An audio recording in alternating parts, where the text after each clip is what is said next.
बिस्मिल्लाहिर्रहमानिर्रहीम रब्बिश्रह ली सदरी वयस्सिर ली अमरी वाहलुल उक़दतम मिन लिसानी यफ़क़हू क़ौली। अस्सलाम वालेकुम, I am Fatima Jamal. This one is our 14th lecture of money, banking and finance, and today's concerned topic of discussion is business finance. First of all, we will get to know about business finance, that what is business finance. कोई भी business हो, चाहे वो public है या private है, चाहे उसका पर्पस जो है वो प्रॉफिट अर्निंग है या उसका पर्पस जो है पब्लिक वेलफेयर है, हर बिजनेस को अपनी एक्टिविटीज़ परफॉर्म करने के लिए पैसे की ज़रूरत होती है, फाइनेंस की ज़रूरत होती है। और बिज़नेस में उन एक्टिविटीज़ को परफॉर्म करने के लिए पैसा प्रोवाइड करना, मनी प्रोवाइड करना क्या है, फाइनेंस करना है बिज़नेस को। सिंपली हम बिज़नेस फाइनेंस कहते हैं उस अमाउंट ऑफ मनी को जो बिज़नेस के डेली ऑपरेशंस को और जो है डेली ऑपरेशंस के अलावा जो अदर ऑपरेशंस होते हैं उनको परफॉर्म करने के लिए रिक्वायर्ड होता है। अब ऑपरेशंस कौन से हो सकते हैं? फॉर एग्जांपल कोई एसेट परचेज करना है, उसके लिए किसी रिपेयर और मेंटेनेंस के लिए, रॉ मटेरियल परचेज करने के लिए, कोई रिसर्च वर्क हो सकता है, कोई day to day expenses meet करने के लिए, किसी इन्वेंशन के लिए, स्टोरेज चार्जेस के लिए, टैक्स पे करने के लिए, इस तरह से कोई एक्सपर्ट्स की सर्विसेज को हायर करने के लिए। तो इन अफेयर्स को हैंडल करने के लिए, टैकल करने के लिए जो है कैपिटल की, मनी की ज़रूरत होती है और उसको प्रोवाइड करना बिजनेस के अंदर, उसको मैनेज करना जो है वो क्या है, बिजनेस फाइनेंस है। Business finance in form of cash भी हो सकता है और इन फॉर्म ऑफ क्रेडिट भी हो सकता है। ये क्रेडिट से भी बिजनेस के operation, credit activities, credit loan के जरिए भी जो है बिजनेस के ये ऑपरेशंस परफॉर्म किए जा सकते हैं, उधार लेके भी किए जा सकते हैं। अगर ऑनर के पास अपना कैश है तो वो इन्वेस्ट करके भी बिजनेस के ये सारे ऑपरेशंस जो हैं वो परफॉर्म किए जा सकते हैं। Now we will see the definition of business finance according to Crease and Dagger. Business finance is the flow of capital and credit that makes the business possible. Business finance उधार भी लिया जा सकता है और कैपिटल की form में भी हो सकता है।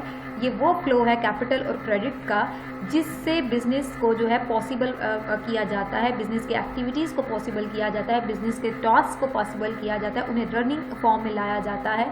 वो क्या है? बिजनेस फाइनेंस है। Then the provision of money at the time when it is needed by a business. Provision कहा जाता है किसी चीज़ की फ्राहमी को। प्रोविजन ऑफ मनी क्या है जी? पैसा फ्राहम करना। किस वक्त फ्राहम करना है? कि जब बिजनेस को उसकी ज़रूरत है, जब बिजनेस को पैसे की ज़रूरत है उस वक्त पैसा फ्राहम करना ताकि बिजनेस के ऑपरेशंस जो हैं उनको परफॉर्म किया जा सके।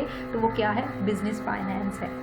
Then our main topic of business finance, business finance जो है वो कौन कौन से सोर्सेज हैं जिसके थ्रू जो है वो गैदर किया जा सकता है, वो कौन कौन से जराए हैं जिनके थ्रू जो है बिजनेस फाइनेंस कलेक्ट किया जा सकता है। What are the sources of business finance? तो आज हम देखेंगे कि वो बिजनेस के कौन कौन से सोर्सेज हैं जिसके थ्रू जो है ऑनर बिजनेस के अंदर फाइनेंस जो है वो कलेक्ट कर सकता है। In a business, there are two main sources of getting business finance, of gathering business finance. Number one is equity finance and the second one is debt finance. हम इनको वन बाय वन डिस्कस करते हैं कि equity finance और date finance को क्या होते हैं। इक्विटी फाइनेंस ऐसे फाइनेंस को कहा जाता है कि जिसमें ऑनर अपने पर्सनल रिसोर्सेज से बिजनेस में कैपिटल इन्वेस्ट करेगा, यानी कि उसके जितनी भी फाइनेंसिंग है वो अपने पर्सनल रिसोर्सेज से होगी। वो किसी से जो है कोई अमाउंट ऑफ मनी जो है एज अ लोन ऑब्टेन नहीं करेगा। तो वो कौन सी होगी? Equity financing. और डेट फाइनेंसिंग क्या है जी? डेट फाइनेंस वो है जिसमें ऑनर लोन ऑब्टेन करके, आइदर वो उसका फ्रेंड है या उसका रिलेटिव है या कोई फाइनेंशियल इंस्टीट्यूशन है, उनसे लोन लेकर बिजनेस को फाइनेंस प्रोवाइड करता है। तो ऐसे इस तरह से किए जाने वाले फाइनेंस को डेट फाइनेंस बोला जाता है। इक्विटी फाइनेंस और डेट फाइनेंस दोनों ही बिजनेस के लिए ज़रूरी होते हैं, बट ये डिपेंड करता है नेचर ऑफ बिजनेस पे या ऑनर पे कि वो कितनी स्ट्रॉन्ग बैकग्राउंड से है या उसका बिजनेस जो है वो किस स्केल का है, आइदर वो स्मॉल स्केल है, लार्ज स्केल है या मीडियम स्केल है। ये डिपेंड करता है कि उसको जो फाइनेंसिंग है उसके स्केल के अकॉर्डिंग किस तरह की रिक्वायर्ड है। क्या उसके पास इतने रिसोर्सेज अवेलेबल हैं कि जस्ट वो इक्विटी फाइनेंसिंग कर सकता है, या उसको डेट फाइनेंसिंग की भी ज़रूरत पड़ेगी, या हो सकता है उसके पास इक्विटी फाइनेंसिंग के लिए कोई रिसोर्सेज अवेलेबल ना हो, सिर्फ उसको डेट फाइनेंसिंग करनी पड़े अपने बिजनेस को जो है स्टार्ट करने के लिए। अब हम देखेंगे इक्विटी फाइनेंसिंग के एक ऑनर को क्या फ़ायदे और नुकसान होते हैं और डेट फाइनेंसिंग के एक ऑनर को बिजनेस के अंदर क्या फ़ायदे और नुकसान होते हैं। First of all we will see the merits of equity finance कि इक्विटी फाइनेंस से ऑनर को क्या फ़ायदे होते हैं। सबसे पहला जो है that is no interest rate. Interest rate क्योंकि उसका अब सारी फाइनेंसिंग अपनी होती है, उसने लोन ऑब्टेन नहीं किया होता, इसलिए उसको किसी भी किस्म का इंटरेस्ट जो है वो पे नहीं करना पड़ता। इसलिए इक्विटी फाइनेंसिंग के अंदर कोई इंटरेस्ट रेट जो है वो ऑनर को पे नहीं करना पड़ता। उसका एक फ़ायदा ये है। Then second one is additional funds. Additional funds में क्या है कि ऑनर को कोई भी बिजनेस ऑपरेशन को परफॉर्म करने के लिए किसी किस्म के एडिशनल फंड की ज़रूरत पड़ गई है तो वो आसानी से एडिशनल फंड जो है वो इन फॉर्म ऑफ लोन भी ऑब्टेन कर सकता है, वो किसी और सोर्स से भी ऑब्टेन कर सकता है, क्योंकि उससे पहले जो है उसने जो फाइनेंसिंग की थी वो लोन लेकर नहीं की, तो इसलिए उसको किसी भी किस्म का फियर या टेंशन नहीं होती कि पहले भी उसने लोन लिया हुआ है तो अब वो दोबारा से एडिशनल फंड जो है वो लोन लेगा तो फिर उसके जो है डेट्स जो हैं वो इंक्रीज़ कर जाएंगे। Then next one is freedom of control. Freedom of control में क्या है कि सारे एक्शंस जो होते हैं ऑनर खुद ही परफॉर्म करता है without any consultation of any body, कि किसी की उसको जो है मशवरे की ज़रूरत नहीं पड़ती। सारे रिसोर्सेज को, हर चीज़ को खुद ही देख रहा होता है, हर चीज़ को खुद ही कंट्रोल कर रहा होता है, तो उसके पास फ्रीडम ऑफ कंट्रोल होता है। देन लो कॉस्ट इसकी किस सेंस में होती है, क्योंकि ऑनर को अपनी फाइनेंस पे कोई भी किसी भी किस्म का इंटरेस्ट पे नहीं करना पड़ता, तो जब उसको इंटरेस्ट पे नहीं करना पड़ता तो उसकी जो कॉस्ट है वो भी कम से कम होती है। Then concentration on quality production. जब ऑनर इस चीज़ से उसकी टेंशन नहीं होती कि उसने लोन की रीपेमेंट करनी है या उसको किसी भी किस्म का डिप्रेशन नहीं है कि उसने आगे डेट जो है उसको रीपे करना है, तो उसकी कंसंट्रेशन जो है वो क्वालिटी प्रोडक्ट्स पे होती है। अपनी वो प्रोडक्शन जो है उसको क्वालिटी की तरफ लेकर चलता है, तो उसकी कंसंट्रेशन जो है वो क्वालिटी प्रोडक्शन की तरफ होती है। Then liquidation of asset. Liquidation of asset में ये है कि जब उसको इन केस ऑफ नीड अपने एसेट जो है लिक्विडेट करना पड़ जाए, बेचना पड़ जाए, कैश में कन्वर्ट करना पड़ जाए, तो उसकी क्योंकि अपनी मलकियत है तो वो जब चाहे अपने एसेट को लिक्विडेट जो है कैश में कन्वर्ट कर सकता है, उसको सेल आउट कर सकता है। Then security for advance. अगर उसको किसी भी किस्म का लोन लेना पड़ जाता है, एडवांस लेना पड़ सकता है, तो वो अपने एसेट्स को एज अ सिक्योरिटी रखवा के विदाउट एनी परमिशन, क्योंकि उसका एसेट अपना है, वो आसानी से उसको सिक्योरिटी के तौर पर रखवा के एडवांस या लोन ले सकता है। देन कंट्रोल ओवर क्राइसिस है। कंट्रोल ओवर क्राइसिस में क्या है कि अगर उसको क्राइसिस आ भी जाते हैं किसी किस्म के, तो उसको ये टेंशन नहीं होती कि उसने लोन की रीपेमेंट करनी है, तो वो क्राइसिस से आसानी से जो है उसको हैंडल कर लेता है वो, क्योंकि उसको लोन रीपेमेंट की कोई भी फियर नहीं होता, ना उसको लोन वापस करने होते हैं। देन एंटायर प्रॉफिट, क्योंकि बिजनेस में सारी इन्वेस्टमेंट ऑनर की अपनी होती है, तो इसलिए जितना भी प्रॉफिट होता है सारे का सारा उसका होता है। Base to capital structure. आप ये किस तरह से कैपिटल स्ट्रक्चर को बेस प्रोवाइड करती है, क्योंकि इसमें कोई रिस्क नहीं, फाइनेंशियल रिस्क नहीं होता, बहुत कम होता है फाइनेंशियल रिस्क, इसलिए इसमें ये कैपिटल स्ट्रक्चर को बेस प्रोवाइड करती है equity financing. Then next, no requirement of credit. इसमें किसी भी किस्म के क्रेडिट की रिक्वायरमेंट नहीं होती कि इसमें लोन ऑब्टेन करके ही जो है बिज़नेस को स्टार्ट किया जाएगा। आप जस्ट इक्विटी फाइनेंसिंग से भी लोन जो है उसको और बिज़नेस को स्टार्ट कर सकते हैं। Then ability to borrow. Ability to borrow क्या, पहले उसने भी जस्ट अपने रिसोर्सेज से इन्वेस्टमेंट की होती है, तो उसके पास इतनी एबिलिटी होती है कि वो अभी अगर लोन लेना चाहे फर्दर एक्सटेंशन के लिए तो वो आसानी से ले सकता है, क्योंकि उसको प्रीवियस उसने कोई लोन ऑब्टेन नहीं किया होता, लोन से फाइनेंसिंग नहीं की होती। देन है जी परमानेंट स्पेसिस। तो ऑनर ने जो है जो भी उसमें इन्वेस्टमेंट की होती है वो अपनी तरफ से की होती है और परमानेंट बेस पे होती है, तो उसको उसका डूबने का खदशा नहीं होता है या फंड्स की रीपेमेंट का कोई खदशा नहीं होता। वो जो भी इन्वेस्टमेंट होती है वो सारी उसकी परमानेंटली अपनी होती है। Then here are some demerits of equity finance. Equity finance के कुछ नुकसान हैं, लेकिन उसके फ़ायदे जो हैं वो ज़्यादा हैं, उसके नुकसान जो डीमेरिट्स हैं वो कम हैं। इसलिए कहा जाता है कि जिस चीज़ के फ़ायदे ज़्यादा हों और नुकसान कम हो तो वो ज़्यादा प्रेफरेबल होती है। इसलिए सबसे पहला जो उसका डीमेरिट है that is less potential to face slump. इसके जो ऑनर होता है उसके पास, क्योंकि सिर्फ अपनी उसने रिसोर्सेज से फाइनेंस जो है वो इन्वेस्ट किया होता है, तो उसके पास इतना पोटेंशियल नहीं होता कि इन केस ऑफ स्लम्प कहा जाता है बैड फाइनेंशियल पुअर का फाइनेंशियल सिचुएशन को, तो अगर बहुत जो है बैड या वर्स्ट फाइनेंशियल सिचुएशन आ जाती है तो उसके पास इतना फाइनेंशियल पोटेंशियल नहीं होता कि उसको मैनेज कर सके या उसको फेस कर सके। देन इनकम टैक्स, इसको इनकम टैक्स ज़्यादा पे करना पड़ता है। क्यों? क्योंकि इसको ये अपनी इसने ना डेट ऑब्टेन किया होता है और इसको इंटरेस्ट भी उस वजह से पे नहीं करना पड़ता, और सारा जो इसकी इनकम आ रही होती है वो सारे एक्सपेंसेस माइनस करने के बाद प्रॉफिट पे जितना भी होता है इसको इनकम टैक्स ज़्यादा पे करना पड़ता है। देन है जी नो एग्रेसिवनेस ऑफ मैनेजमेंट। हो सकता है ये मैनेजमेंट की सेंस में है कि क्योंकि जब हम डेट फाइनेंसिंग करते हैं तो हमें बिजनेस को हर हाल में जो है सक्सेसफुल करना होता है, क्योंकि इस चीज़ टेंशन होती है कि उसकी जो लोन है वो रीपे करना है बिजनेस को सक्सेसफुल बनाकर। लेकिन क्योंकि इक्विटी फाइनेंस में डेट की कोई टेंशन नहीं होती रीपेमेंट की, इसलिए इसमें उस तरह से मैनेजमेंट एग्रेसिव नहीं होती जिस तरह से जो है इक्विटी डेट फाइनेंसिंग के केस में होती है। देन है हायर रेट ऑफ रिटर्न। इसका रेट ऑफ रिटर्न जो है इन्वेस्टमेंट पे वो हाई होता है, क्योंकि इसमें इंटरेस्ट जो है वो किसी किस्म का पे नहीं करना पड़ता। देन हायर कॉस्ट इस सेंस में है क्योंकि ऑनर सारी इन्वेस्टमेंट करता है। तो अभी हमने पढ़ा था पीछे लो कॉस्ट ये था कि उसमें इंटरेस्ट जो है वो कम पे करना पड़ता है, इस वजह से लो कॉस्ट होती है। और यहाँ पे उसका थोड़ा सा ऑपोजिट कॉन्सेप्ट है, क्योंकि सारा फाइनेंस जो है इन्वेस्टेड होता है ऑनर की तरफ से, तो इस वजह से हाई इंटरेस्ट जो है वो उस पर पे करना पड़ता है ऑनर को। डेट्स वाई उसकी हाई कॉस्ट होती है अगर हम ऑनर को पे करने की सेंस में देखेंगे तब। देन है जी रिस्की बिजनेस होता है। रिस्की बिजनेस इस सेंस में होता है क्योंकि इसने सारी इन्वेस्टमेंट अपनी की होती है और ये रिस्क कम से कम लेता है, और जब रिस्क बिजनेस में कम लिया जाता है तो उस पर जो इन्वेस्टमेंट रिटर्न होता है वो भी कम आता है। एक बहुत बिजनेस के बारे में कहा जाता है कि higher the risk higher the return. अगर जितना रिस्क ज़्यादा होगा उतना रिटर्न भी ज़्यादा होगा, क्योंकि इसमें रिस्क कम लिया जाता है। उन एंटरप्राइजेज से कॉन्ट्रैक्ट किए जाते हैं जिनका रिस्क जो होता है लो होता है, तो इस वजह से इसका रिटर्न भी जो है वो लो होता है। देन लिमिटेड फंड्स होते हैं, क्योंकि ऑनर ने अपनी सिर्फ रिसोर्सेज से इन्वेस्ट करना होता है, तो इस वजह से उसके पास जो फंड होते हैं वो भी महदूद होते हैं।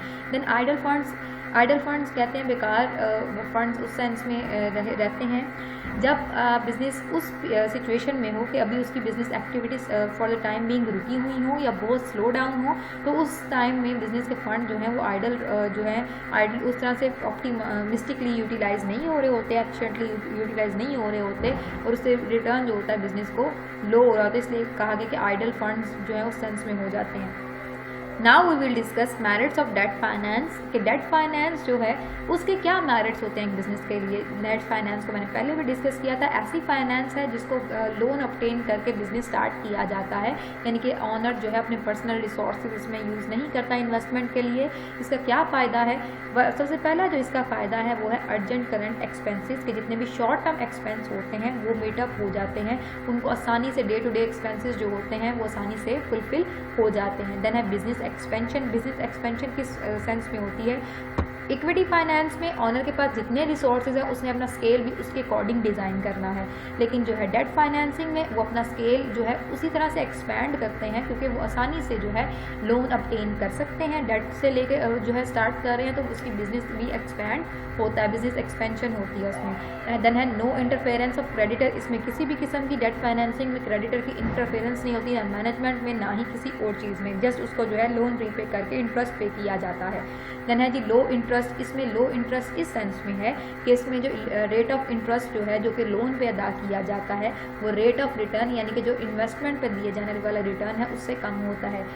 सिंपल वर्ड्स में इसमें जो रेट ऑफ रिटर्न होता है इन्वेस्टमेंट पे वो ज़्यादा होता है, और जो इंटरेस्ट होता है वो लो रखा जाता है, ताकि जो है बिज़नेस जो है वो उसमें मार्जिन आ सके, उसको प्रॉफिट मिल सके, ताकि वो लोन भी जो है वो रीपे हो सके। देन लार्ज स्केल बिजनेस, ये थोड़ा बिजनेस एक्सपेंशन से थोड़ा सा रिलेटेड ही है, उससे लिंक करता है कि इसमें एक लार्ज स्केल बिजनेस क्योंकि हमने लोन ऑब्टेन किया होता है तो हम आसानी से लार्ज स्केल बिजनेस जो है वो स्टार्ट कर सकते हैं। टैक्स सेविंग किस सेंस में होती है? इसमें हमने उसमें पढ़ा इक्विटी फाइनेंसिंग में कि उसमें टैक्स जो है वो पे करना पड़ता है। क्यों? क्योंकि उसमें कोई भी किसी किस्म का इंटरेस्ट पे नहीं करना पड़ता, और इस वजह से उसमें उसको प्रॉफिट पे जितना ज़्यादा प्रॉफिट होता है प्रॉफिट मार्जिन उनका ज़्यादा होता है, और जितना प्रॉफिट हो उस पर टैक्स भी जो है उसी रेट से अप्लाई होता है।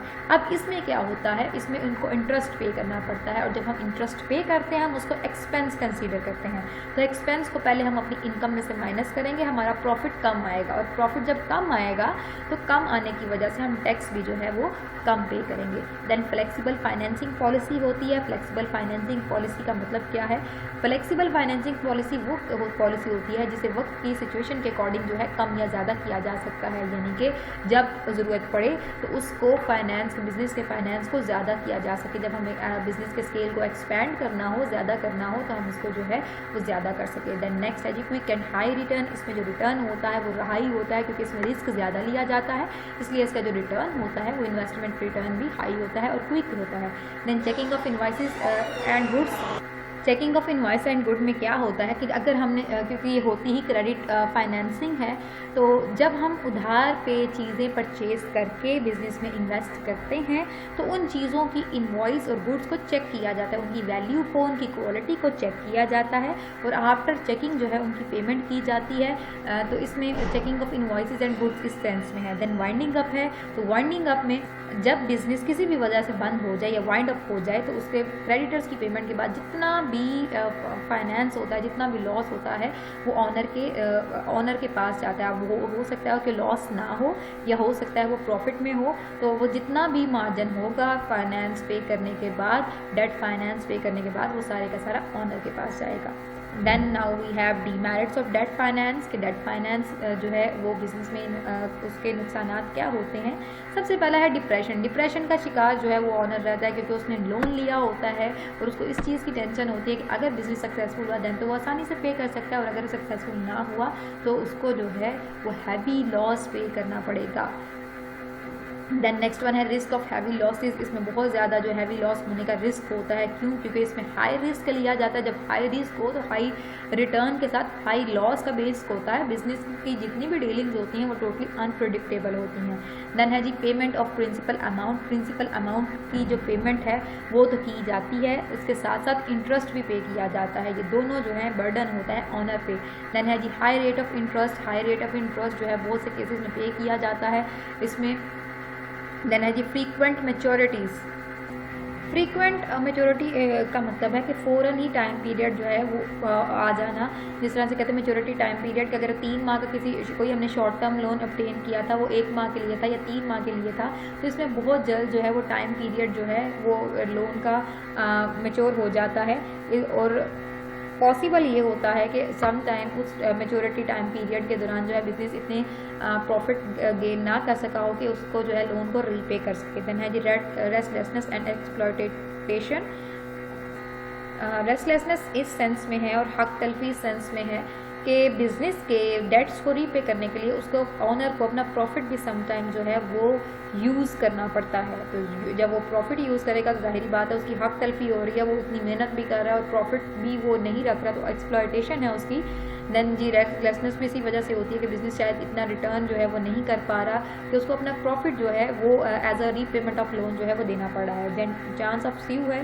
चांस ऑफ स्यू इस केस में है कि अगर वो ऑनर जो है वो किसी भी केस की वजह से अगर उसके पास रिटर्न इतना नहीं है या किसी भी केस की वजह से अपने लोन की अमाउंट जो है वो पे नहीं कर पाया, तो उसको जो है स्यू भी किया जा सकता है, उस पर केस भी किया जा सकता है, उसको कोर्ट में भी ले जाया जा सकता है। देन लो रिटर्न, और बहुत से केसेस में जहाँ पे इसका इंटरेस्ट रेट हाई होता है वहाँ पे इन्वेस्टमेंट रिटर्न भी समटाइम लो होता है, ये टोटली रिस्क होता है। देन लास्ट वन है जो डिस्करेजमेंट ऑफ इन्वेस्टमेंट।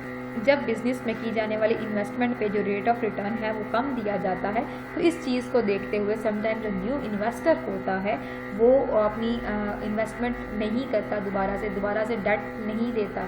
इसलिए ये बिज़नेस के लिए एक डिस्करेजमेंट ऑफ इन्वेस्टमेंट होती है कि वो ना तो कोई नया डेटर मिलता है जिससे वो डेट ले सके, और इन्वेस्टर्स भी जो होते हैं वो भी इस चीज़ को देख के अपनी अमाउंट जो है वो इसमें बिजनेस में इन्वेस्ट नहीं करते।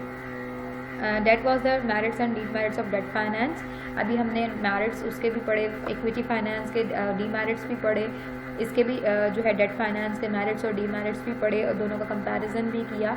तो बिज़नेस में हर बिज़नेस में रिस्क भी होता है और हर बिज़नेस में इक्विटी फाइनेंसिंग भी होती है और डेट फाइनेंसिंग भी होती है। ये डिपेंड करता है नेचर ऑफ बिज़नेस पे कि उसके ऑनर के पास कितने रिसोर्सेज अवेलेबल हैं और वो किस स्केल का बिज़नेस जो है वो स्टार्ट करना चाह रहा है। और एंड पे वही चीज़ है कि जिस चीज़ के फ़ायदे होते हैं उस चीज़ के नुकसानात भी होते हैं, लेकिन प्रेफरेबल क्या होता है कि जिस चीज़ के फ़ायदे उसके नुकसानात से ज़्यादा हों वो चीज़ जो है हमें वो वाली चीज़ एक्सेप्ट कर लेनी चाहिए। और हमारा कॉस्ट बेनिफिट एनालिसिस भी यही कहता है कि जिसके फ़ायदे जिसके बेनिफिट्स ज़्यादा हों उसकी कॉस्ट से, तो हमें उस प्रोजेक्ट को एक्सेप्ट कर लेना चाहिए। So that's all for today's lecture. Remember me in your prayers. Allah Hafiz.